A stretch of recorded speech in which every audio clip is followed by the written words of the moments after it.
Dear students, welcome to this YouTube channel. আমরা magnetic effect of current পড়ছিলাম class 12-এর জন্য। তো আজকে আমরা তার নেক্সট পার্টটা পড়ব এবং প্রবাবিলি এটাই আমাদের লাস্ট পার্ট। এর আগে আমি 3টে ভিডিও আপলোড করেছি এই ম্যাগনেটিক ফিল্ডের উপরে, ম্যাগনেটিক ইফেক্ট অফ কারেন্টের উপরে। তো তোমরা যদি অবশ্যই চ্যানেলে নতুন হয়ে থাকো, প্রথমে সেই 3টে ভিডিও দেখে নাও, তোমাদের রিভিশন কমপ্লিট হয়ে যাবে। তারপর তোমরা এই ভিডিওটা দেখতে শুরু করো। তোমরা চ্যানেলের প্লেলিস্টে চলে যাও, দেখতে পাবে ভিডিওগুলো পরপর দেওয়া রয়েছে। একটা ক্লাস 12 ফিজিক্সের একটা আমি আলাদা প্লেলিস্ট তৈরি করে রেখেছি, ক্লাস 11 ফিজিক্সের জন্য আলাদা প্লেলিস্ট তৈরি করে রেখেছি। তো আমরা আজকে বেসিক্যালি ডিসকাস করব যে কোনো একটা ম্যাগনেটিক ফিল্ডে যদি কোনো একটা কারেন্ট ক্যারিং কন্ডাক্টর থাকে, তাহলে তার উপর কত ফোর্স কাজ করবে, ম্যাগনেটিক ফোর্স কত হবে, সেটা আমরা ডিসকাস করব। এর আগে তোমরা পড়েছো যে একটা চার্জ পার্টিকেল যদি গতিশীল থাকে, একটা সিঙ্গেল চার্জ পার্টিকেল যদি গতিশীল থাকে ম্যাগনেটিক ফিল্ডে, তাহলে তার উপরে কত ফোর্স হবে। কিন্তু আমরা একটা কারেন্ট ক্যারিং কন্ডাক্টরের উপরে ফোর্স নির্ণয় করব।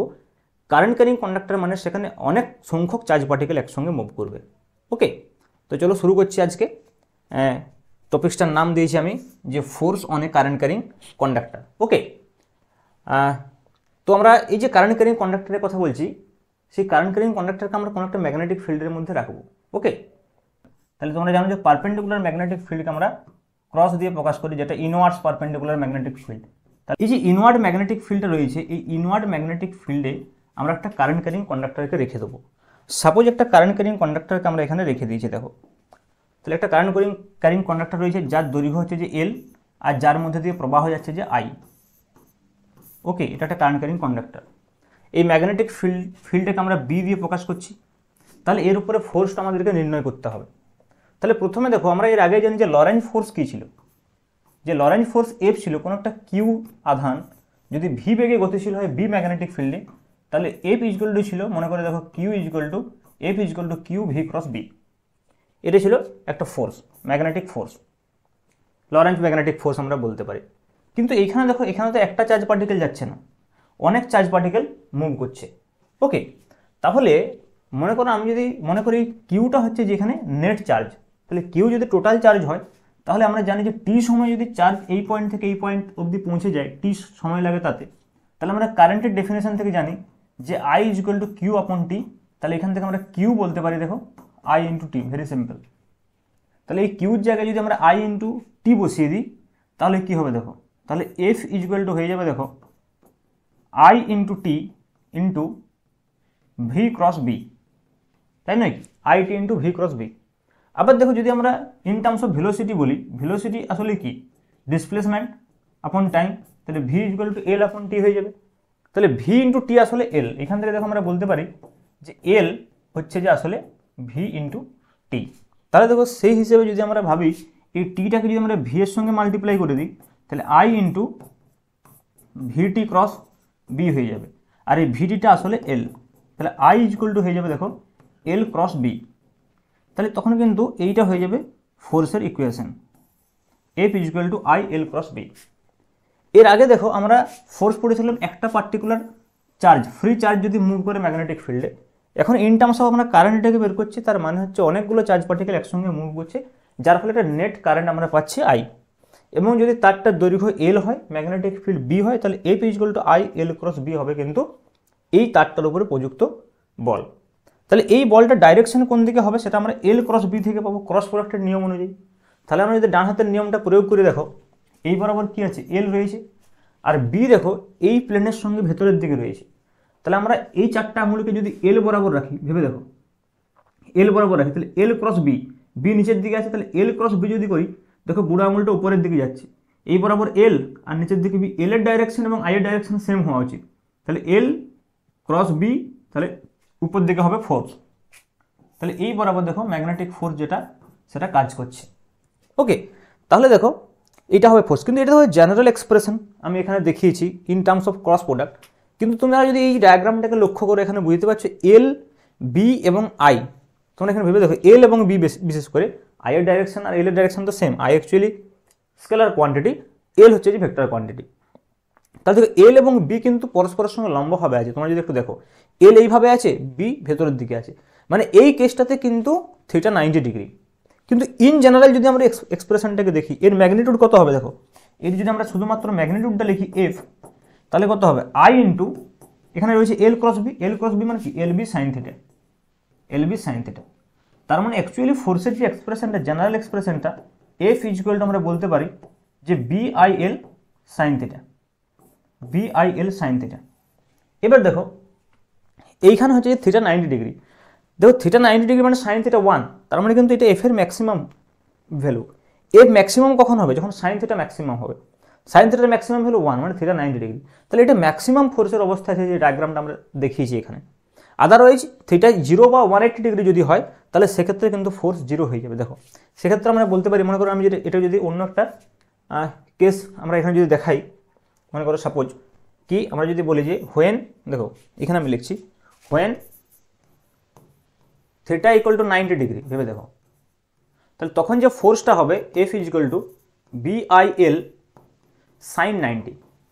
এইটা কিন্তু হচ্ছে যে মানে F equal to B I L, এইটা কিন্তু ম্যাক্সিমাম ভ্যালু। আমরা এটাকে বলতে পারি যে এফ ম্যাক্সিমাম, এফ ম্যাক্সিমাম।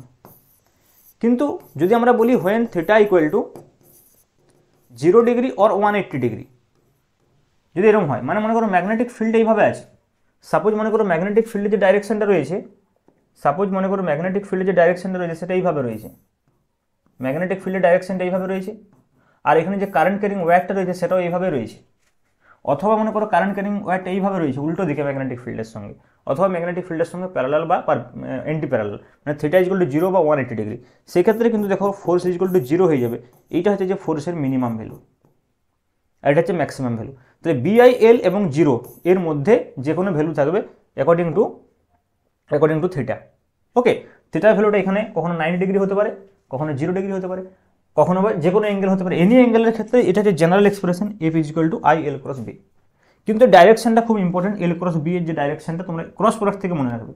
অনেকে লেফট হ্যান্ড রুল থেকে, ফ্লেমিংয়ের লেফট হ্যান্ড রুল থেকেও বলে, কিন্তু প্রয়োজন নেই। ক্রস প্রোডাক্ট তোমরা শিখে গেছো একবার, এল ক্রস বি, ডান হাতের মুষ্টি নিয়ম, একটা নিয়মে সবসময় কাজ হবে, এল ক্রস বি করে দাও উপরের দিকে। সিমিলারলি আমরা এখনই আরেকটা যখন ডেরিভেশন করবো, এটা ইউজ করবো, তোমরা বুঝতে পারবে যে ক্রস প্রোডাক্টের থেকে যদি আমরা এটা নির্ণয় করি ডাইরেকশনটা কত ইজি। ওকে, তাহলে এটা হয়ে গেল তোমার force on a current carrying conductor. Next আমরা দেখবো যে যদি মনে করো এই কারেন্ট ক্যারিং কন্ডাক্টর দুটো কারেন্ট ক্যারিং কন্ডাক্টর থেকে পাশাপাশি ইনফাইনাইট, তাদের মধ্যে মিউচুয়াল ফোর্স কত হবে।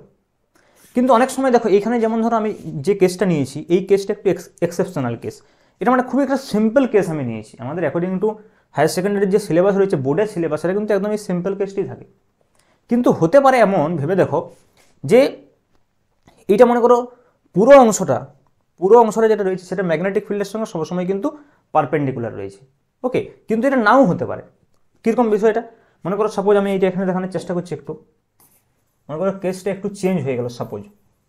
ওকে, কীরকম চেঞ্জ হয়ে গেল, মনে করো সাপোজ ম্যাগনেটিক ফিল্ডটা রয়েছে এটা, ভেবে দেখো এইটা মনে করো ম্যাগনেটিক ফিল্ডের ডাইরেকশন,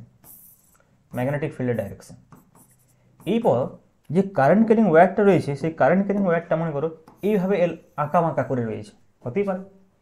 তাহলে সেক্ষেত্রে দেখো বি এবং এল এর মধ্যবর্তী কোণ কিন্তু সব জায়গায় একই নয়, অর্থাৎ থিটা কিন্তু সব জায়গাতে একই নয়। সেক্ষেত্রে আমরা কি করব না, এখানে একটা ক্ষুদ্র অংশ ডিএন নেব।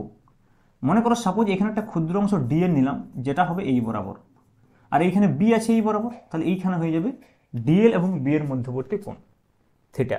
তখন এই যে এক্সপ্রেশনে যেটা আই এল ক্রস বি বলছি, সেটা ডাইরেক্ট কিন্তু আই এল ক্রস বি হবে না। সেক্ষেত্রে কি হবে, সেক্ষেত্রে প্রথমে আমাকে এই ক্ষুদ্র অংশটার জন্য ফোর্স নির্ণয় করতে হবে। এই ক্ষুদ্র অংশটার জন্য আমরা ফোর্স তখন বলবো ডিএফ, এবং সেই ডিএফ সমান আমরা লিখব আই ডিএল ক্রস বি, যেটা আগে কত লিখছিলাম আই এল ক্রস বি, সেটা হয়ে যাবে আই ডিএল ক্রস বি।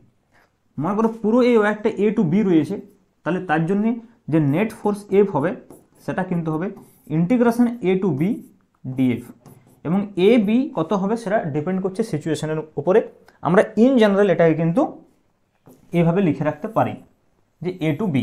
ওকে, এইবার মজাটা দেখো, যদি আমরা একে ইন্টিগ্রেশন করি, আমরা যদি এক্সপ্রেশনটাকে ইন্টিগ্রেশন করি, তাহলে কি হবে, আই তো বাইরে থাকবে ইন্টিগ্রেশনের, ইন্টু ডিএল ক্রস বি হয়ে গেল এ টু বি। এইবার দেখো সমস্যাটা হয়ে যাচ্ছে এই ইন্টিগ্রেশনটার ক্ষেত্রে, যেটা মেন সমস্যা হয়ে যাচ্ছে সেটা হচ্ছে এইখানে শুধু ডিএল এবং বি নয়, এখানে থিটাও রয়েছে, কিন্তু সমস্যা হচ্ছে থিটা ভেরিয়েবল। তাহলে আমাদের এই এক্সপ্রেশনটা আমরা এর থেকে বেশি আর মডিফাই করতে পারবো না। ওকে, কারণ থিটাটা চেঞ্জ হয়ে যাচ্ছে।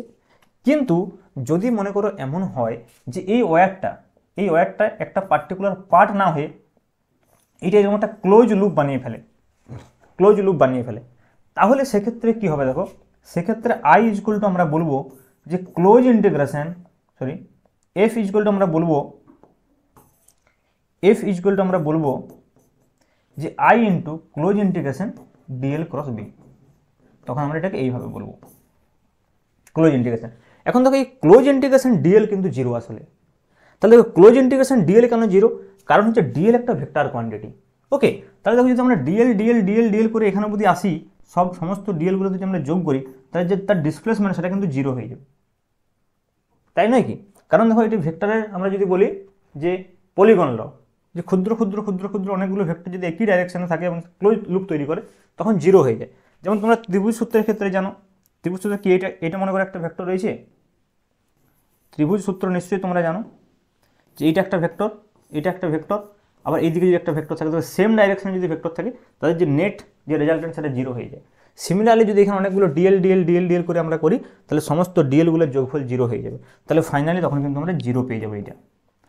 তাহলে দেখো এখান থেকে যেটা মোদ্দা কথা আমি বলতে চাইছি যে নেট যেটা force in general F equal to I into integration A to B DL cross B. Okay, এটা বলতে চাইছি। কিন্তু যদি সেটা ক্লোজ পাথ হয়ে যায়, তখন এটা ক্লোজ ইন্টিগ্রেশন হয়ে যাবে, তখন এটা জিরো হয়ে যাবে। ওকে, আদারওয়াইজ ইন জেনারেল এক্সপ্রেশন এটা। কিন্তু যদি এমন হয় একটা স্ট্রেট ওয়্যার হয় এবং সেটা যদি ম্যাগনেটিক ফিল্ডের সঙ্গে সবসময় একই কোণে থাকে, এটা নেসেসারি নয় যে ম্যাগনেটিক ফিল্ডটা সবসময় ইনওয়ার্ডসই হবে, এইভাবেও মনে করে থাকতে পারে। কিন্তু এইভাবে যদি স্ট্রেট ওয়্যার হয়, সেক্ষেত্রে দেখো প্রত্যেকটা জায়গাতে অ্যাঙ্গেলটা সেম থাকছে, তাই নয় কি? তাহলে সেক্ষেত্রে আমাদের ডিএল করার প্রয়োজন নেই, একবারেই আমরা বলতে পারি যে এল ক্রস বি। আদারওয়াইজ তোমরা এইখান থেকে এটা বুঝতে পারছো যে যদি মনে করো এটা প্রবলেম কিছু না থাকে, যদি মনে করো থিটা ভেরি না করে, যদি ভেরি না করে, তাহলে কি হবে? থিটা যদি ভেরি না করে সেক্ষেত্রে কি হবে? সেক্ষেত্রে এই ডিএলটার ইন্টিগ্রেশন হয়ে যাবে না, বি তো কনস্ট্যান্ট ম্যাগনেটিক ফিল্ড নিয়েছি। তাহলে মনে করো যদি এটা ক্লোজ ইন্টিগ্রেশনও না হয়, তাহলে সিম্পল যদি এটা ইন্টিগ্রেশন ডিএল ক্রস বি হয়ে যায়, তাহলে সিম্পল ইন্টিগ্রেশন ডিএলটা এলেই চলে আসবে না ফাইনাল, তাহলে আই এল ক্রস বি হবে সেক্ষেত্রে, কারণ সেক্ষেত্রে এই ইন্টিগ্রেশনটা হয়ে যাবে এল। তাহলে মোরাল অফ দ্য স্টোরিটা তোমাকে একটু বুঝতে হবে। যদি মনে করো তোমার কোয়েশ্চেন এত কিছু আসবে না, আমি অনেক কিছু ডিসকাস করে দিলাম, যদিও এটা তোমার অ্যাডভান্স কেসের ক্ষেত্রে তোমার প্রযোজ্য হবে, তোমার নিট জেই এক্সামের ক্ষেত্রে প্রযোজ্য হবে, কাজে লাগবে।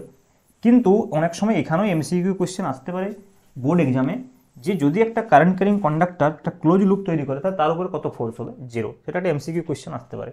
কিন্তু মোস্ট প্রবাবল যে কোয়েশ্চেন এখান থেকে তোমাকে এইটা প্রমাণ করতে দেবে, F equal to I L cross B, তোমাকে এটা প্রমাণ করতে দিতে পারে।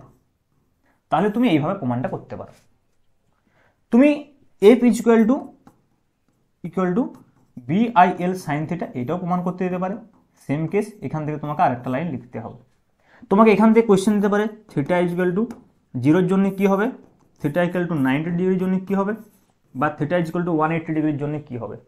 মানে এটা তোমাকে এইভাবেও কোয়েশ্চেন দিতে পারে, অথবা জিজ্ঞেস করতে পারে ফোর্স কখন ম্যাক্সিমাম হবে, ফোর্স কখন মিনিমাম হবে। ওকে, বা ম্যাক্সিমাম ফোর্সের মানটাই বাই কত, F equal to B I L. তোমরা জানো একটু আগে আমি বললাম সাইন থিটা 1 হয়ে গেল। তো এখান থেকে বেসিক্যালি এই ধরনের কোয়েশ্চেন আসতে পারে। ওকে, তো চলো আমরা চলে যাই নেক্সট টপিক্সে। ওকে, নেক্সট টপিক্স হচ্ছে আমি একটু আগে যেটা বলছিলাম যে আমরা পড়বো force between two infinite wire. মনে করো দুটো ইনফাইনাইট ওয়্যার আছে, এটা মনে করো একটা ইনফাইনাইট ওয়্যার, এর পাশে আর একটা ইনফাইনাইট ওয়্যার আছে। এইটাতে মনে করো কারেন্ট I1, এটাতে কারেন্ট I2, এটা ইনফাইনাইট ওয়্যার রয়েছে। তাহলে এদের মধ্যে যে মিউচুয়াল ফোর্স কত হবে? প্রথমে এখান থেকে একটা সিম্পল আমরা বিষয়কে ডিসকাস করি যে এদের মধ্যে ফোর্সের ডাইরেকশন কী হবে, সেটা অ্যাট্রাকটিভ ফোর্স হবে নাকি রিপালসিভ ফোর্স হবে। দেখো একটা জায়গায় এরকম আছে, মনে করো দুটো ওয়্যার আছে যারা একই ডাইরেকশনে কারেন্ট ফ্লো করছে। আবার মনে করো ওয়্যার রয়েছে যেখানে কারেন্টের যে ডাইরেকশন সেটা পরস্পরের সঙ্গে অপোজিট। এটা যদি I1 হয়, এটা মনে করো I2।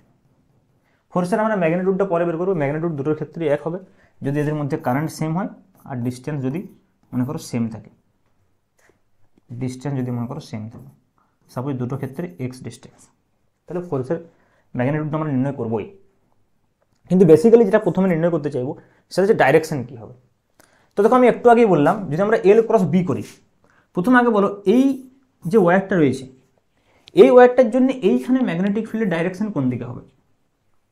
আমরা জানি এটাও রাইট হ্যান্ড রুলের সাহায্যে করেছি যে এইভাবে যদি আমরা ধরি ওয়্যারটাকে, তাহলে দেখো আঙুলগুলো এই দিকে যাচ্ছে, নিচের দিকে যাচ্ছে, তার মানে এইখানে যে ম্যাগনেটিক ফিল্ডটা সেটা ইনওয়ার্স ম্যাগনেটিক ফিল্ড। এই ওয়্যারটার জন্য এখানে যে ম্যাগনেটিক ফিল্ডটা সেটা ইনওয়ার্স ম্যাগনেটিক ফিল্ড। এরপর দেখো যদি এটা ইনওয়ার্স ম্যাগনেটিক ফিল্ড হয় তাহলে এল ক্রস বি করতে হবে। তাহলে এল কোন দিকে, দেখো এল হচ্ছে যেদিকে কারেন্টের ডাইরেকশন এল, এর উপরে ফোর্স নির্ণয় করতে চাইছি এই কারেন্টের জন্য এখানে magnetic field cross magnetic field নিচের দিকে হয়েছে, যে ম্যাগনেটিক ফিল্ডটাকে আমরা বি দিয়ে প্রকাশ করি, যেদিকে কারেন্ট সেদিকে এল রয়েছে, তাহলে ফোর্স কি হয় এল ক্রস বি। তাহলে এইদিকে যদি এল হয় আর নিচের দিকে যদি বি হয় তাহলে এল ক্রস বি করছি, দেখো উপর দিকে এর নিচের দিকে বি, এল ক্রস বি করলে বুড়ো আঙুলটা এইদিকে যাচ্ছে, তার মানে ফোর্স হবে এইদিকে। ভেবে দেখো এইবারে দেখো এই যে আই টু রয়েছে, এই আই টুর জন্য এখানে ম্যাগনেটিক ফিল্ড কোন দিকে হবে।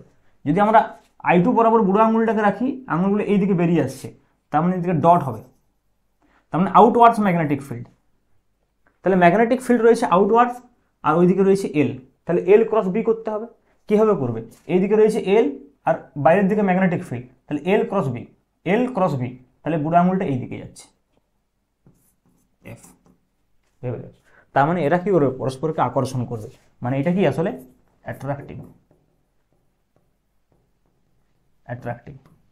কিন্তু এই ক্ষেত্রে একটু ভেবে দেখো, তোমরা একটু ভেবে দেখো বিষয়টা কি হবে। আই ওয়ানের অভিমুখ এদিকে আছে সেম এর মতোই, এর জন্য বি এদিকে কি হবে, ক্রস ম্যাগনেটিক ফিল্ড হবে। তাহলে যদি এর জন্য এইদিকে ক্রস ম্যাগনেটিক ফিল্ড হয়, দেখো এইভাবে যাবে, আমরা যদি এইভাবে বুড়ো আঙুলটাকে রাখি এদিকে যাচ্ছে ক্রস ম্যাগনেটিক, এটার জন্য দেখো এখানে ক্রস ম্যাগনেটিক ফিল্ড হয়েছিল সেম হবে। কিন্তু সমস্যা হচ্ছে এর ক্ষেত্রে এল হচ্ছে এদিকে, তাহলে আমাদেরকে এল ক্রস বি করতে হবে, আবার বি আছে নিচের দিকে, তাহলে এল এই নিচের দিকে এল ক্রস বি করো, এইদিকে এল আবার বি হচ্ছে নিচের দিকে, তাহলে এল ক্রস বি, বুড়ো আঙুলটা দেখো ওই দিকে যাচ্ছে, তাহলে এই দিকে হয়ে যাবে ফোর্স। সিমিলারলি দেখো এইখানে আই টুর এই বরাবর কারেন্ট যাচ্ছে, তাহলে যদি এইদিকে আমরা বুড়ো আঙুলটা রেখে করে এইভাবে ধরি তাহলে ক্রস ম্যাগনেটিক ফিল্ড হবে এই পাশে, তাহলে নিচের দিকে ম্যাগনেটিক ফিল্ড উপরের দিকে এল আছে, তাহলে এল ক্রস বি, এইভাবে এল ক্রস বি করো, দেখো বুড়ো আঙুলটা এইদিকে আসছে, তাহলে এই দিকে হয়ে যাবে ফোর্স। তাহলে দেখো এই ফোর্সটা হয়ে যাবে রিপালসিভ ফোর্স। তাহলে তোমাদেরকে এইটা একটু প্রথমে বুঝতে হবে। তাহলে এইটা হয়ে গেল আকর্ষণ ফোর্স, পরস্পরকে কি করবে, আকর্ষণ করবে। এইখানে দেখো পরস্পরকে কি করবে, পরস্পরকে বিকর্ষণ করবে। এটা কিন্তু একটু খেয়াল রাখতে হবে। এখান থেকে কোশ্চেন আছে দুটো প্যারালাল ওয়্যার যদি একই ডাইরেকশনে কারেন্ট ফ্লো করে তাহলে সেক্ষেত্রে অ্যাট্রাকটিভ হবে নাকি রিপালসিভ হবে, অথবা দুটো কারেন্ট যদি অপোজিট ডাইরেকশনে ফ্লো করে তাহলে সেক্ষেত্রে যে ফোর্সের যে ডাইরেকশন সেটা কি হবে। এইবারে আমরা নির্ণয় করব যে ম্যাগনিটিউডটা কত হবে। ম্যাগনিটিউড দুটোর ক্ষেত্রে একই হবে, কারণ যদি একই ডিস্টেন্সে থাকে একই কারেন্ট হয়। তাহলে দেখো আমরা ম্যাগনিটিউডটা একটু নির্ণয় করার চেষ্টা করি, কীভাবে নির্ণয় করতে পারবো। প্রথমে তোমরা এই ডায়াগ্রামটাকে দেখো, এই ওয়্যারটার জন্য এইখানে ম্যাগনেটিক ফিল্ড কত হবে, এই ওয়্যারটার জন্য ওখানে ম্যাগনেটিক ফিল্ড কত হবে বলো, ম্যাগনেটিক ফিল্ড কত হবে। ম্যাগনেটিক ফিল্ড একটা ইনফাইনাইট ওয়্যারের জন্য আমরা নির্ণয় করেছি বি ইকুয়াল টু কত হয়, ইনফাইনাইট ওয়্যারের জন্য ম্যাগনেটিক ফিল্ডের যে magnitude B equal to μ0/4π into 2i upon distance x. এখানে তো আই নয় I1, তাহলে এটা হয়ে যাবে I1। তাহলে এইটা হয়ে গেল 4, এটা হয়ে গেল ম্যাগনেটিক ফিল্ড বি, মানে এখানে যে ম্যাগনেটিক ফিল্ডটা হবে। এবার দেখো এখানেও আবার এল এবং বি পরস্পরের সঙ্গে পারপেন্ডিকুলার, এদিকে আছে এল নিচের দিকে আছে বি, পরস্পরের সঙ্গে পারপেন্ডিকুলার। তাহলে এল এবং বি যদি পরস্পরের সঙ্গে পারপেন্ডিকুলার হয়, this is our equation number 1 suppose, তাহলে এফ কত হবে, BIL sin 90। এখন এই আইটা কোন আই, এই আইটা হচ্ছে এই কারেন্টটা I2, এই যার উপরে ফোর্স তার কারেন্ট, তাহলে I2 B into I2L sin 90। sin 91 B এর মানটা তোমরা বসিয়ে দাও এখানে, μ0/4π into 2I1/x into I2 into L sin 91। তাহলে এটা হয়ে গেল দেখো μ0/4π ইন্টু টোয়াইস I1 I2 আপন x ইন্টু L, এটা হচ্ছে ফোর্স। তাহলে ফোর্স পার ইউনিট লেন্থ মানে প্রতি একক দৈর্ঘ্যে ফোর্স কত হবে, প্রতি একক দৈর্ঘ্যে বল force per unit length F upon L হয়ে যাবে, that is equal to popular relation μ0/4 into 2i1 i2 আপন x। এটা হয়ে যাবে পারস্পরিক ফোর্স। মানে দেখো এটা যেটা আমরা নির্ণয় করলাম বিশেষ করে যে এই ওয়্যারটার জন্যে এর উপরে ম্যাগনেটিক ফোর্স এদিকে। সিমিলারলি আমরা উল্টো করতে পারি, এর জন্যে এইদিকে ম্যাগনেটিক ফিল্ড এবং তার জন্য ফোর্স। এর জন্য এইদিকে ম্যাগনেটিক ফিল্ড যদি মনে করো যেটা ম্যাগনেটিক ফিল্ডটা তৈরি হচ্ছে সেই ম্যাগনেটিক ফিল্ডটার জন্য যে ফোর্স, আবার এর i2 উপরে ফোর্স উল্টো হতে পারে। i2 এখানে যে ম্যাগনেটিক ফিল্ডটা তৈরি করছে সেই ম্যাগনেটিক ফিল্ডে i1 এর উপর প্রযুক্ত ফোর্স। তাহলে সেটাও আমরা করতে পারি। দেখো আমরা যদি উল্টোভাবে এইটাকে সেম বিষয়টাকে যদি আমরা উল্টোভাবে প্রমাণ করতে চাই, কি কি চেঞ্জ হবে দেখো। মনে করো এর জন্য যদি এখানে ম্যাগনেটিক ফিল্ড হয় তাহলে এটা কিন্তু i1 এর জায়গায় হয়ে যাবে i2, এইটা তখন হয়ে যাবে i2। দেখো এইটা তখন হয়ে যাবে i2, তখন এইটা হয়ে যাবে i1। এটা কত হয়ে যাবে i1, তাহলে এইটা হয়ে যাবে i2, এটা হয়ে যাবে i1, এটা হয়ে যাবে i2, এটা হয়ে যাবে i1। কিছুই চেঞ্জ হলো না, এদিকে 2 এদিকে 1, সেই একই ফর্মুলা 2i1 i2/x। তোমার একটা মিউচুয়াল ফোর্স, এ কে যা ফোর্স দিবে এ কে তাই ফোর্স দিব। Why which is according to Newton's third law, action reaction will be always equal and opposite. Okay, তাহলে দেখো এটা হচ্ছে force between two infinite wire. তোমাদেরকে ডেরিভেশন দিতে পারে অথবা এখান থেকে সিম্পল এমসিকিউ কোয়েশ্চেন বা শর্ট কোয়েশ্চেন দিতে পারে যে এদের দুজনের মধ্যে যে ফোর্সটা সেটা অ্যাট্রাকটিভ ফোর্স হচ্ছে নাকি রিপালসিভ ফোর্স হচ্ছে। ওকে, নেক্সট টপিক্সে আমরা চলে যাই। নেক্সট টপিক্স হচ্ছে যে torque on a current carrying loop. Okay, একটা কারেন্ট লুপের উপরে কত টর্ক প্রযুক্ত হবে সেটা আমরা এবার নির্ণয় করব। একই রকমভাবে মনে করো আমাদের কাছে একটা ম্যাগনেটিক ফিল্ড রয়েছে, অবশ্যই আমরা এখানে সবসময় ইউনিফর্ম ম্যাগনেটিক ফিল্ডের কথা বলছি। সুষম চৌম্বক ক্ষেত্র, এইটা মনে করো একটা সুষম চৌম্বক ক্ষেত্র রয়েছে। দেখো এই সুষম চৌম্বক ক্ষেত্র, যে চৌম্বক ক্ষেত্রের মান হচ্ছে যে বি ভেক্টর দিয়ে যাকে আমরা প্রকাশ করছি। আর মনে করো এইখানে একটা আয়তাকার লুপকে আমরা রেখে দিয়েছি, রেক্টেঙ্গুলার লুপকে একটা রেখে দিয়েছি এখানে। কারেন্ট ক্যারিং কন্ডাক্টর অবশ্যই, এর মধ্যে কিন্তু কারেন্ট যাচ্ছে, আই কারেন্ট এইভাবে মনে করো ফ্লো করছে। ওকে, এইভাবে মনে করো আই কারেন্ট ফ্লো করছে। তাহলে এর উপরে কত টর্ক প্রযুক্ত হবে। টর্ক তোমরা জানো যে কখনো প্রযুক্ত হয় দুটো ইকুয়াল এবং অপোজিট ফোর্স, প্যারালাল ফোর্স যদি কাজ করে, সমান্তরাল এবং বিপরীতমুখী force, equal opposite and parallel force যদি কাজ করে তখন টর্ক প্রযুক্ত হয়। যেমন তোমরা যেমন গাড়ির স্টিয়ারিং এরকমভাবে আমরা টর্ক প্রযুক্ত করি, হ্যাঁ না, বিশুদ্ধ টর্ক হবে দুটো যদি সমান হয়। তাহলে দেখো এখানে আমাকে দেখতে হবে এই যে ওয়্যারের যে চারটা পার্ট আছে এর উপরে কত ফোর্স কাজ করবে। প্রথমেই তুমি দেখো এই দিকের যে অংশটা রয়েছে এবং এই দিকের যে অংশটা রয়েছে এই দুটোর উপর ফোর্স 0। একটু আগেই আমি বললাম যে থিটা ইকুয়াল টু 0 বা থিটা ইকুয়াল টু 180 ডিগ্রি। কারণ দেখো ম্যাগনেটিক ফিল্ডের ডাইরেকশন যদি এই বরাবর হয়, এখানে এল এর ডাইরেকশনও ওই দিকে রয়েছে, এল এর ডাইরেকশন এবং কারেন্টের ডাইরেকশন সেম হবে। এখানেও দেখো তেমনি এইদিকে ম্যাগনেটিক ফিল্ডের ডাইরেকশন রয়েছে, এদিকে কারেন্টের ডাইরেকশন রয়েছে উল্টো, মানে 180 ডিগ্রি। তাহলে এই দুটোর উপরে 0 ফোর্স। কিন্তু দেখো এই দুটোর উপরে একটা ফোর্স থাকবে। কি ফোর্স হবে, এই দুটোর উপরে কি ফোর্স হবে সেটা অবশ্যই আমাদের একটু ভালো করে লক্ষ্য করা উচিত। সেটা হচ্ছে দেখো এর ম্যাগনেটিক ফিল্ড এদিকে রয়েছে আর এল অর্থাৎ কারেন্ট এদিকে রয়েছে। এল এবং কারেন্টের আমরা সেম ডাইরেকশন ধরছি। তাহলে এল ক্রস বি কি হবে দেখো, এইদিকে রয়েছে এল, ওইদিকে বি, এল ক্রস বি, তাহলে বুড়ো আঙুলটা ভেতরের দিকে যাচ্ছে, তার মানে এইভাবে ভেতরের দিকে একটা ফোর্স কিন্তু কাজ করবে।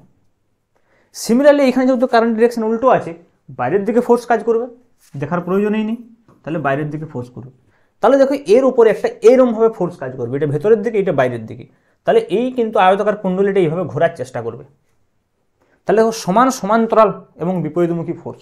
সমান কেন হচ্ছে, কারণ দেখো এফের যে এক্সপ্রেশনটা হবে, এফের expression simple F equal to কত হবে, বিআইএল হয়ে যাবে, সিম্পল বিআইএল।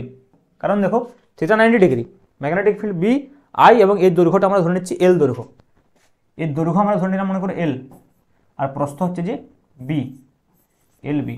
তাহলে এই লুপটার ক্ষেত্রফল কিন্তু হয়ে যাবে এ সমান এল ইন্টু বি, এটা হয়ে যাবে এরিয়া অফ দিস লুপ। ওকে, তো দেখো এখানে আমি কোনো ল্যাঙ্গুয়েজ লিখছি না, কিন্তু তোমরা যদি ল্যাঙ্গুয়েজ চাও আমার কাছে কিন্তু নোট আছে, পিডিএফ নোটস আছে, তোমরা আমাকে মেসেজ করবে, আমার হোয়াটসঅ্যাপ নম্বরে আমি দিয়ে দেবো 7551892726, এই নম্বর তোমরা আমাকে হোয়াটসঅ্যাপ করো, আমি তোমাদেরকে পুরো কমপ্লিট নোটস কিন্তু দিয়ে দেবো।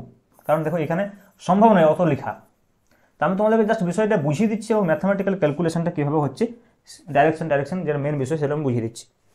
তাহলে দেখো এফ ইজিক্যাল টু বিআইএল হয়ে গেল, এইদিকেও বিআইএল এইদিকেও বিআইএল। টর্কের ইকুয়েশন কি হয় বলো?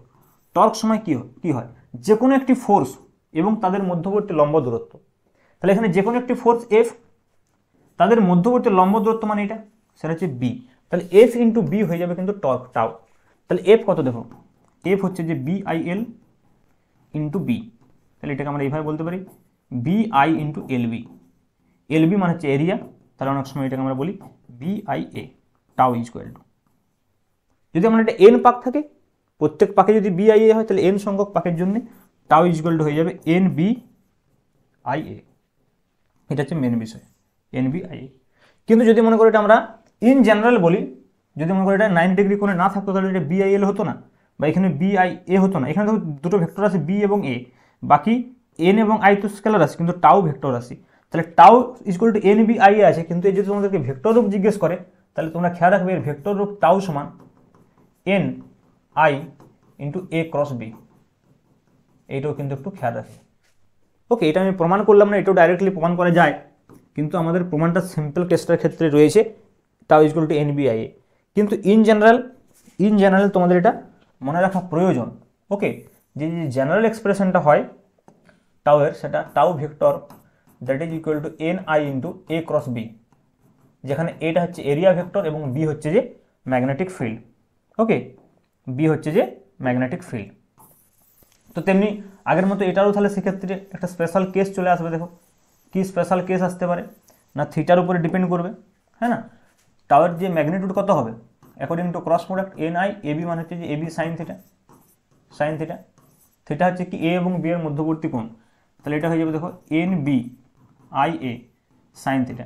এখানে তোমরা এ ভেক্টরের বিষয়টা একটু খেয়াল রাখবে। এ ভেক্টর মানে হচ্ছে তলের সঙ্গে লম্ব। তাহলে দেখো এইটা এখন যেভাবে রয়েছে, তাহলে এই তলটা তো বোর্ডের তলের সঙ্গে বাইরের দিকে আছে লম্ব, তাহলে ওই জন্য দেখো এটা একটা স্পেশাল কেস। এই বরাবর আছে এ, এই বরাবর আছে বি, তাহলে বি এবং এ এর মধ্যে দেখো এই বরাবর আছে এ, ওইদিকে আছে বি, তাহলে বি এবং এ এর মধ্যবর্তী কোণ 90 ডিগ্রি হয়ে গেছে। কিন্তু যখনই মনে করো এটি এভাবে ঘুরে যাবে বা এইভাবে ঘুরে যাবে, তখন দেখো এর ডাইরেকশনটা তো এইদিকে হয়ে যাবে, তখন আর পারপেন্ডিকুলার থাকবে কি, এরকম হয়ে যাবে। কারণ লুপটা যেদিকে ঘুরবে সেই অনুযায়ী এরিয়া ভেক্টরটা ঘুরে যাবে। ওকে, তাহলে তখন ওই দিকে হয়ে যাবে। তাহলে ওই জন্য ইন জেনারেল তখন এ এবং বি এর মধ্যে একটা কোণ তৈরি হবে, তখন সেটা সাইন থিটা হবে। কিন্তু এই যে পজিশনে রয়েছে, ইনিশিয়াল যে পজিশনে আমি রেখেছি এই লুপটাকে, সেক্ষেত্রে যে টর্কটা কাজ করবে সেটা কিন্তু এন বি আই এ। তো তোমরা একটা জিনিস কিন্তু লক্ষ্য করি, এখানে প্রত্যেকটা টপিক্স কীভাবে কানেক্টেড। মেন বিষয় কিন্তু একটা কারেন্ট ক্যারিং কন্ডাক্টরের উপরে প্রযুক্ত ফোর্স, যদি সেই কারেন্ট ক্যারিং কন্ডাক্টরটা কোনো একটা ম্যাগনেটিক ফিল্ডের মধ্যে থাকে, কারেন্ট ক্যারিং কন্ডাক্টর যখন কোনো ম্যাগনেটিক ফিল্ডের মধ্যে থাকবে তখন তার উপরে কত ফোর্স কাজ করবে তার উপরে বেসিস করে পুরো থিওরিগুলো কিন্তু এগোচ্ছে। প্রথমে ছিল ফোর্স একটা তারের উপর, তারপরে হলো দুটো ইনফাইনাইট তার, তারপরে হলো সেটা দেখো এখানেও কিন্তু অনেকগুলো তারকে যদি আমরা এইভাবে চারটা তারকে যদি জুড়ে দিই এখানে, তাহলে একটা লুপ তৈরি করে ফেলেছি। এবং এখানে একটা কথা কিন্তু খেয়াল রাখবে, এই যে ফোর্সের এক্সপ্রেশনটা এসেছে দেখো, এই এক্সপ্রেশনটা কিন্তু এই লুপটার যে কনফিগারেশন মানে জিওমেট্রিক্যাল শেপ তার উপরে ডিপেন্ডেন্ট নয়। যদি মনে করেন এটা এখানে সার্কেল থাকতো কিন্তু তবু একই টর্ক কাজ করতো। ইন জেনারেলে প্রুফ হয়ে রয়েছে কিন্তু আমাদের সিলেবাসে নেই, কিন্তু আমরা এটুকু জেনে রাখো এটা কিন্তু শেপ ইন্ডিপেন্ডেন্ট হতে পারে। এখানে A equal to L B, এখানে যদি রেডিয়াস আর দেওয়া থাকতো A equal to pi R square. Numerical question কিন্তু আসতে পারে এভাবে, যে তোমাকে এখানে বলে দিল আয়তাকার লুপ না বলে একটা সার্কুলার লুপ বলে দেবো এবং রেডিয়াসটা দিয়ে দিল, তখন কিন্তু তোমাকে এরিয়াটা বের করতে হবে পাই আর স্কোয়ার করে। এরকম এরিয়া বের করলে হবে না, এল ইন্টু বি, এটা আয়তাকার লুপ থাকলেই হবে। প্রমাণটা আমাদের এইচএসের সিলেবাসে প্রত্যেকটা বইতেই আয়তাকার লুপ ধরে করা আছে, কিন্তু বেসিক্যালি এটা যে কোনো ক্ষেত্রেই প্রযোজ্য। ইন জেনারেল এটা জানা প্রয়োজন, তা না হলে কিন্তু নিউমেরিক্যাল করতে সমস্যা হতে পারে তোমাদের। ওকে, তো এইটা হচ্ছে বিশেষ করে টর্ক অনেক কারেন্ট ক্যারিং লুপ, এবং এইটার উপর ভিত্তি করে যে একটা যখন লুপের মধ্য দিয়ে কারেন্ট যাচ্ছে তখন যে সেই লুপটা রোটেট করছে, এই যে বিষয়টা, এই বিষয়টার উপরে কিন্তু ভিত্তি করে গ্যালভানোমিটার, মুভিং কয়েল গ্যালভানোমিটার তৈরি করা হয়েছে। তো দেখো আমরা একটু গ্যালভানোমিটারের প্রিন্সিপালটা দেখে নিই। ওকে, মুভিং কয়েল গ্যালভানোমিটার কীভাবে তৈরি করে, তার যে বেসিক প্রিন্সিপালটা কি। তো মুভিং কয়েল গ্যালভানোমিটারের ক্ষেত্রে কী করা হয়, দেখো এই সেটআপটা কীরকম থাকে ভেতরে। আমরা তো একটা গ্যালভানোমিটারের জাস্ট উপরে কাঁটাটা দেখতে পাই, যেটা থেকে আমরা রিডিং নিই। তোমাদের ল্যাবরেটরিতে রয়েছে গ্যালভানোমিটার, তোমরা দেখো যে ওটা এইভাবে কাঁটাটা এইভাবে মুভ করে, তাহলে রিডিং পাওয়া যায়। কিন্তু সেই কাঁটাটা কেন মুভ করছে এইভাবে, তার নিচে এরকম ধরনের একটা কারেন্ট ক্যারিং লুপ আছে, যে লুপটা এরকমভাবে টর্ক ফিল করলে লুপটা এইভাবে ঘুরে, তার উপরে লাগানো কাঁটাটাও এইভাবে ঘুরতে থাকে। মানে মনে করো আমার হাতটা হচ্ছে একটা লুপ, আর এটা হচ্ছে আমরা গ্যালভানোমিটারের উপরে যে কাঁটাটা, তাহলে এইটা যদি ঘুরতে থাকে তাহলে এটাও ঘুরবে। তাহলে সেই অনুযায়ী এটা কত অ্যাঙ্গেলে ঘুরছে, সেই কতটা কারেন্টের জন্য কত অ্যাঙ্গেলে ঘুরবে, তাহলে কারেন্টের সঙ্গে থিটার বিশেষ করে একটা রিলেশন আছে। মানে আমরা যেটা আসলে মাপছি সেটা কারেন্ট মাপছি তো, কিন্তু আসলে সেটা কত কোণে ঘুরছে ওই আয়তাকার লুপটা বা ওই লুপটা, আয়তাকার নাও হতে পারে, সেই লুপটা কত কোণে ঘুরছে তার উপরে ডিপেন্ড করছে। মানে থিটার সঙ্গে ওই লুপটা কত কোণে ঘুরছে তার সঙ্গে কারেন্টের একটা ডাইরেক্ট রিলেশন আছে। সেই রিলেশনটা আমরা বিশেষ করে এখানে এস্টাবলিশ করবো, যেটা হচ্ছে গ্যালভানোমিটারের বেসিক প্রিন্সিপাল। তো দেখো কনস্ট্রাকশনটা কীরকম থাকে, মানে মনে করো একটা ইউনিফর্ম ম্যাগনেটিক ফিল্ড প্রথমে তৈরি করে দেয়। এই পাশে মনে করো একটা এন মেরুকে রেখেছি, এই পাশে মনে করো একটা ম্যাগনেটিক এস মেরুকে রেখেছি, তাহলে এখানে একটা ইউনিফর্ম ম্যাগনেটিক ফিল্ড তৈরি হয়ে গেল। এই ইউনিফর্ম ম্যাগনেটিক ফিল্ডে কী করা হবে, একটা মনে করো সিলিন্ড্রিক্যাল কোনো একটা অবজেক্ট রয়েছে, সেই সিলিন্ড্রিক্যাল অবজেক্টকে ধাতব কোনো একটা সিলিন্ডারকে এইভাবে ঝুলিয়ে রাখা হলো, এবং তার নিচের অংশটাতে এরকমভাবে স্প্রিংয়ের সঙ্গে যুক্ত করে এটাকে এরকমভাবে ফিক্সড করে দেওয়া হলো। এইবারে কি করা হলো, ওই সিলিন্ডারটার গায়ে আমরা কি করব, তার জড়িয়ে দেবো, মানে অনেকগুলো লুপ তৈরি করব। মনে করি এখানে এইভাবে আমরা তার দিয়ে লুপ তৈরি করছি। হ্যাঁ, এইভাবে অনেকগুলো আমরা কি করব, লুপ তৈরি করে দেবো। তো দেখো একটা আয়তাকার লুপ তৈরি হয়ে গেছে, যার মধ্যে দিয়ে কারেন্ট যাবে এইভাবে। আই যখনই কারেন্ট যাবে, এইদিকে ম্যাগনেটিক ফিল্ড বি আছে, তাহলে কী হবে, এর উপরে একটা টর্ক কাজ করবে। তাহলে প্রত্যেকের উপরে একটা করে টর্ক কাজ করবে, প্রত্যেকটা লুপের উপরেই। তাহলে যদি এন সংখ্যক লুপ থাকে তাহলে কত টর্ক কাজ করবে বলো, এন সংখ্যক লুপ থাকলে তার উপরে N B I A torque কাজ করবে, কারণ ইনিশিয়াল এটা যে অবস্থায় আছে এখানে বি এবং এ এর মধ্যে 9 ডিগ্রি কোণ রয়েছে। ভেবে দেখো, এইদিকে যদি আমাদের ম্যাগনেটিক ফিল্ড থাকে তাহলে যে এরিয়া ভেক্টরটা রয়েছে সেই এরিয়া ভেক্টরটা এই বরাবর রয়েছে। ওকে, তাহলে এইভাবে আমরা রাখবো এটাকে, মানে আমরা যদি এইভাবে ভাবি বিষয়টাকে, এইরকমভাবে মনে করে এরিয়া ভেক্টরটা রয়েছে, তাহলে ঘুরবে, তাহলে এইদিকে এরিয়া আছে ওইদিকে বি আছে, তাহলে বি ক্রস এ। ওকে, তাহলে এন বি আই এ এইটা হচ্ছে টর্ক কাজ করছে। এইবারে দেখো, যখন এর মধ্যে কারেন্ট যাবে তখন টর্ক কাজ করবে, তখন সিলিন্ডারটা এভাবে ঘোরার চেষ্টা করবে। তো সিলিন্ডারটা যেই ঘুরবে এখানে স্প্রিংয়ের উপর একটা মোচড় ফিল হবে, স্প্রিং একটা এক্সটেনশন ফিল করবে, যে স্প্রিংটাকে যখন আমরা এইভাবে ঘোরাবো, ভেবে দেখো স্প্রিংটা তার আগের অবস্থায় ফিরে আসতে চাইবে, তার উপর একটা রেস্টোরিং টর্ক বা প্রত্যানয়ক বল কাজ করবে। এই টর্কটা কি, এই টর্কটা হচ্ছে এই ম্যাগনেটিক ফিল্ডে রাখা যে ধাতব সিলিন্ডারটা আছে যার উপরে তার জুড়ে দেওয়া আছে, তার জন্য একটা টর্ক কাজ করছে। কিন্তু যখনই এটা এভাবে ঘুরতে চাইবে, স্প্রিংটা তো আগের অবস্থায় ফিরিয়ে আনতে চাইবে ওকে, তাহলে তার জন্য রেস্টোরিং টর্ক টাও আর যদি বলি, তার যে ম্যাগনিটিউড হবে সেটা হচ্ছে কে থিটা। বিশেষ করে তোমাদের মনে আছে নিশ্চয়ই রেস্টোরিং ফোর্সের equation F is equal two minus K x. তাহলে যখন যদি টাও হয় তাহলে টাও ইজ ইকুয়াল টু সেটা মাইনাস কে থিটা হয়ে যাবে, কারণ এক্স হচ্ছে লিনিয়ার ডিসপ্লেসমেন্ট, থিটা হচ্ছে অ্যাঙ্গুলার ডিসপ্লেসমেন্ট। তাহলে এখানে নেগেটিভ সাইনটা আমরা অ্যাভয়েড করছি, আমরা ম্যাগনিটিউডটা লিখেছি শুধুমাত্র, টাও আর is equal to K theta.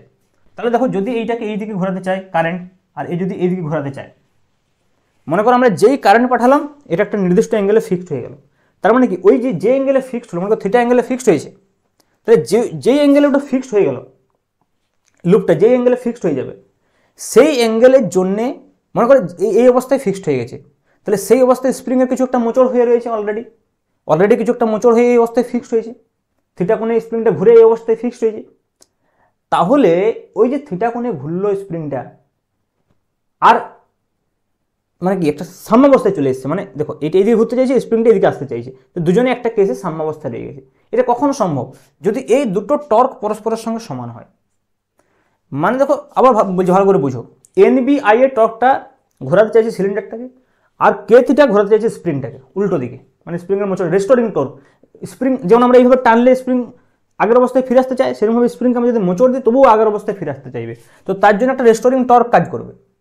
তাহলে এই রেস্টোরিং টর্ক আর এন বি আই যদি সমান হয়ে যায়, তার মানে আমরা বলতে পারি এই অবস্থায় ইকুইলিব্রিয়ামে যে N B I A equal to K theta. তুমি দেখো এখান থেকে থিটা এবং আই এর মধ্যে একটা রিলেশন চলে এসেছে, তাহলে থিটা ইজ ইকুয়াল টু কত হচ্ছে, এন বি এ আপন কে ইন্টু আই। এবার দেখো এই যে এন বি এ বাই কে, এটা একটা কনস্ট্যান্ট, একে এস দিয়ে প্রকাশ করা হয়, theta is equal two S I. SK আমরা বলি সেন্সিটিভিটি অফ গ্যালভানোমিটার। এসকে আমরা কি বলি, এসকে যে আমরা বলি হচ্ছে যে, দেখো এসকে আমরা যেটা বলি সেটা হচ্ছে সেন্সিটিভিটি অফ গ্যালভানোমিটার। এস কি, এস হচ্ছে যে সুবেদিতা, গ্যালভানোমিটারের সুবেদিতা, বা আমরা ইংরেজিতে বলতে পারি একে সেন্সিটিভিটি। এর মানে কি, এইখান থেকে তোমরা একটা জিনিস বুঝতে পারছো যে theta is proportional to I. ভেবে দেখো, তার মানে দেখো কারেন্ট যত বেশি হবে এই অ্যাঙ্গেলটা তত বেশি হবে, মানে তত বেশি অ্যাঙ্গেলে ঘুরে ওটা স্থির হবে। তাই কারেন্টের সঙ্গে অ্যাঙ্গেলের একটা ডাইরেক্টলি প্রপোর্শনাল রিলেশন আছে। তাহলে তোমরা বুঝতে পারছো, যদি কাঁটাটাকে আমরা ওইখানে দিয়ে দিতাম, কাঁটাটাকে মনে করো যদি আমরা এইখানে রাখি, এবারে গ্যালভানোমিটারের এই জায়গাটাতে রাখি উপরটাতে, তাহলে কি হবে, গ্যালভানোমিটারে যেভাবে ঘুরবে এই কাঁটাটাও ঘুরবে। তাহলে সেই অনুযায়ী মনে করো এইভাবে একটা কাঁটা এখানে আমরা রেখে দিয়েছি, এভাবে মনে করো আমরা রেখে দিয়েছি একটা কাঁটাকে এইভাবে। তাহলে বুঝতে পারছি, দিয়ে এখানে একটা আমরা স্কেল তৈরি করে দিলাম, যে স্কেলটাকে আমরা দেখতে পাই। তাহলে আমরা এই স্কেলটা কীভাবে তৈরি করব, আমরা আগের থেকে এটি জেনে রাখবো যে কত কোণে ঘুরলে কত কারেন্টের জন্য কত কোণে ঘুরে। এটি এক্সপেরিমেন্টটা আগেই করে আমরা ডাটাগুলোকে কালেক্ট করে রাখবো যে কত কোণে ঘুরলে কত কারেন্ট হয়। সেই অনুযায়ী দেখো এটি যেরকম ঘুরবে, মনে করো এই এত কোণে ঘুরলে সাপোজ এখানে 0 এম্পিয়ার কারেন্ট আছে, এইখানে মনে করো 1 এম্পিয়ার কারেন্ট আছে, আমি সাপোজ এক্সাম্পল বলছি। তাহলে তখন আমরা দেখব যে 0 এম্পিয়ারে যদি এখানে থাকে আর 1 এম্পিয়ার কারেন্টে যদি এখানে থাকে, তাহলে এখানে যে অ্যাঙ্গেলটা আছে সেই পার্টিকুলার অ্যাঙ্গেলটার জন্য কত কারেন্ট হচ্ছে। তাহলে এখানে যদি মনে করো সাপোজ আমি বললাম যে মনে করো যে 2 ডিগ্রি অ্যাঙ্গেল আছে, তার মানে আমরা বুঝলাম যে 1 এম্পিয়ার কারেন্ট এটাকে 2 ডিগ্রি কোণে ঘোরাচ্ছে, বা উল্টো দিক থেকে বলবো যে 2 ডিগ্রি কোণে ঘোরাতে গেলে 1 এম্পিয়ার কারেন্ট যেতে হবে। তাহলে দেখো আমরা ওই কোণটাকে অ্যাঙ্গেলটাকে মেপে, এটা একটা এক্সপেরিমেন্টাল সেটআপ আছে যেখানে এই অ্যাঙ্গেলটাকে পরিমাপ করা যায়, ওই অ্যাঙ্গেলটাকে মেপে আমরা অ্যাঙ্গেলের সঙ্গে কারেন্টের একটা রিলেশন এস্টাবলিশ করে আমরা গ্যালভানোমিটার যে স্কেলটাকে সেটা আমরা তৈরি করতে পারবো। ওকে, তো এখান থেকে বেসিক্যালি যে কোয়েশ্চেনটা আছে সেটা প্রথমত এই যে ইকুয়েশনটা রয়েছে NBI = K থিটা, এটা ইম্পর্টেন্ট, এখান থেকে নিউমারিক্যাল আসতে পারে। সেকেন্ড থিং হচ্ছে যে গ্যালভানোমিটারের সুবিধা, দেখো এই NBIA/K এই টার্মটা খুব ইম্পর্টেন্ট। কেন বলছি দেখো, গ্যালভানোমিটারকে সুবেদী গ্যালভানোমিটার তখনই বলা হবে যদি খুব কম কারেন্ট গেলেও সেটা সেন্সিটিভ হয়, অর্থাৎ যদি গ্যালভানোমিটারের মধ্যে দিয়ে খুব কম কারেন্ট যায় তবুও কাঁটার বিক্ষেপ দেখা যায়। তার মানে কি, খুব কম কারেন্টের জন্য সেটা বেশি অ্যাঙ্গেলে ঘুরবে। মনে করো যদি কোনো গ্যালভানোমিটারের মধ্যে খুব কম কারেন্ট যাচ্ছে, কাঁটাটা নড়ছেই না, তাহলে সে ওই কারেন্টটাকে মাপতে পারছে না, সেটাকে আমরা সেন্সিটিভ গ্যালভানোমিটার বা সুবেদী গ্যালভানোমিটার বলতে পারবো না। সেন্সিটিভ মানে কি, খুব কম কারেন্ট গেলে ওটা নড়বে, তার মানে খুব কম কারেন্ট গেলেও থিটা বেশি হওয়া প্রয়োজন। সেটা কি করে পসিবল, যদি এসটা বেশি হয়। তাহলে এসটা কি করে বেশি করতে পারে, দেখো NBA/K করে। তাহলে NBA/Kটাকে আমরা বাড়াতে পারি প্রথমে, কারণ দেখো N পাক সংখ্যা, এটা আমাদের হাতে রয়েছে, বেশি পাকের করে দিতে পারি। বি হচ্ছে যে এখানে ম্যাগনেটিক ফিল্ডটাকে আমরা বেশি করার জন্য NS এর যে দণ্ড চুম্বক নিয়েছে দুপাশ থেকে, হ্যাঁ সেই চুম্বক ক্ষেত্রটাকে আমরা বাড়াতে পারি। এরিয়া মানে এই সিলিন্ডারটাকে আমরা চেঞ্জ করে এর এরিয়াটাকে আমরা চেঞ্জ করতে পারি, এই লুপের এরিয়াটাকে চেঞ্জ করতে পারি। তাহলে গ্যালভানোমিটার যখন আমরা কনস্ট্রাক্ট করব, তাহলে তার সুবিধাটাকে বাড়ানোর জন্য আমাদের হাতে কিন্তু এগুলো রয়েছে, NBA এই তিনটি রাশি কিন্তু আমাদের হাতে কনস্ট্রাকশনের টাইম। ওকে, তাহলে আমরা এইভাবে কিন্তু বলতে পারি যে কিভাবে থিটার সঙ্গে আইয়ের সম্পর্ক আছে এবং কিভাবে গ্যালভানোমিটারটাকে সুবেদী করা যায়। এটা কোশ্চেন আছে যে গ্যালভানোমিটারের সুবেদিতা বলতে কি বোঝায়। গ্যালভানোমিটারের সুবেদিতা মানে হচ্ছে যে খুব কম কারেন্টের জন্য গ্যালভানোমিটারের কাঁটার বিক্ষেপ হবে, সেটা আমরা কিভাবে করতে পারি, সুবিধাটাকে চেঞ্জ করতে পারি NBA-কে চেঞ্জ করে, এটা আমাদের হাতে রয়েছে। ওকে, তো this is the most important question from here. এবং এই যে NBI/K থিটা থেকে নিউমেরিক্যাল আসতে পারে। এখান থেকে আর যে দুটো টপিক্স রয়েছে সেটা বিশেষ করে কারেন্ট ইলেকট্রিসিটির টপিক্স আমরা বলতে পারি যে এই যে গ্যালভানোমিটার, একে আমরা অ্যামমিটার এবং ভোল্টমিটারে কীভাবে নিয়ে যেতে পারি। অ্যামমিটারের ক্ষেত্রে কি হয়, অ্যামমিটারে যেটা আমি যে অ্যাম্পিয়ার লিখেছেন, এটা অ্যাম্পিয়ার অর্ডারের কারেন্ট আসলে মাপতে পারে, এটা ম্যাক্সিমাম মিলি অ্যাম্পিয়ার অর্ডারের কারেন্ট মেপে থাকে।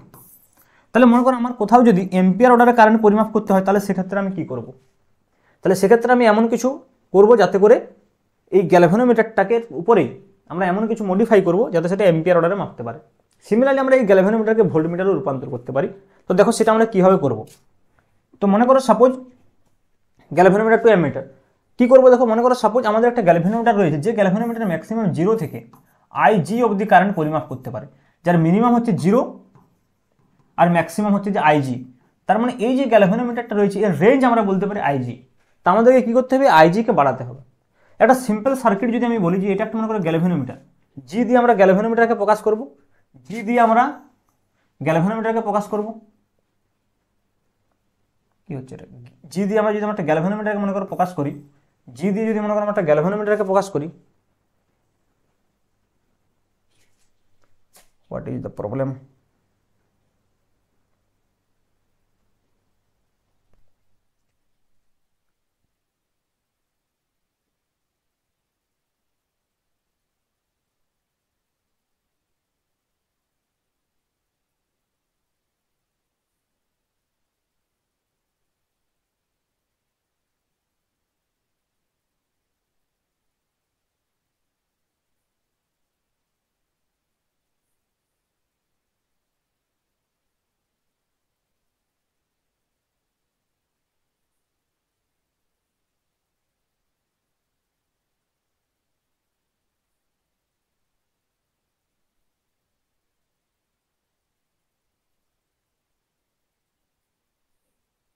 জি দিয়ে যদি আমরা একটা গ্যালভানোমিটারকে প্রকাশ করি, জি দিয়ে আমরা একটা গ্যালভানোমিটারকে প্রকাশ করি, জি মানে হচ্ছে গ্যালভানোমিটারের রোধ।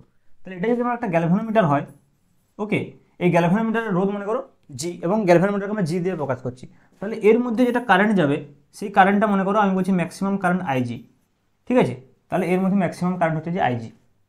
তাহলে আইজির থেকে বেশি কারেন্ট তো গ্যালভানোমিটারের মধ্যে যেতে পারবে না। আইজির থেকে বেশি কারেন্ট যদি গ্যালভানোমিটারের মধ্যে যায় তাহলে গ্যালভানোমিটার নষ্ট হয়ে যাবে, কারণ গ্যালভানোমিটার ম্যাক্সিমাম আইজি কারেন্ট মাপতে পারে, মিনিমাম জিরো। কিন্তু আমাকে এটা ম্যাক্সিমামটাকে বাড়াতে হবে। সাপোজ আমি ম্যাক্সিমামটাকে জিরো থেকে আই করতে চাইছি, আর যেখানে আই হচ্ছে যে গ্রেটার দেন আইজি অবশ্যই, তাহলে আমরা জিরো থেকে আই করতে চাইছি। তার মানে যদি এর মধ্যে দিয়ে আই কারেন্ট আসে, মনে করো সাপোজ এর মধ্যে দিয়ে আই কারেন্ট আসছে, মেন একটা সার্কিট আমরা বলি, কোনো একটা সার্কিট রয়েছে, সার্কিট থেকে মনে করো আই কারেন্ট আসছে,